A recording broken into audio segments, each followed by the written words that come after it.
এসাককে তাড়াতে পারলে বিনা খাজনায় আমি ওর দোকানটা নিয়ে ব্যবসা করতে পারবো।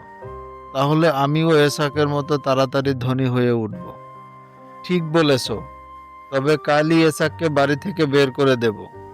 এসাক আবার পথের ফকির হবে।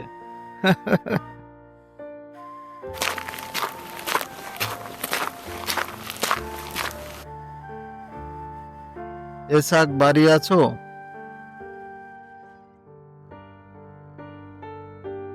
হঠাৎ আমার কাছে কি মনে করে মোড়ল মশাই? মোড়ল মশাই একটা জরুরি কথা বলতে এসেছে। তোমাকে এই বাড়িটা ছাড়তে হবে। বাড়ি ছেড়ে দিব? এ আবার কেমন কথা? না না, আমি এ বাড়ি ছাড়তে পারবো না। এটা সরকারি জায়গায়, সরকার বললেই তবে এ বাড়ি ছাড়ব। এ বাড়ি তাড়াতাড়ি ছেড়ে দাও, নইলে অনেক বড় বিপদ হবে বলে দিলাম। আমাকে তো চিনোই তুমি, আমি কেমন মানুষ। আমার সাঙ্গ এনে উত্তম মাধ্যম দিলে তখন ঠিকই বুঝতে পারবে।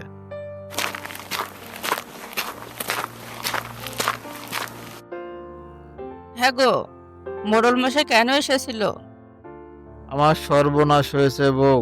মোড়ল মশাই আমাদের এ বাড়ি ছেড়ে দিতে বলল। সে কি গো, এখন কি করব আমরা? মোড়ল মশাই তো লোক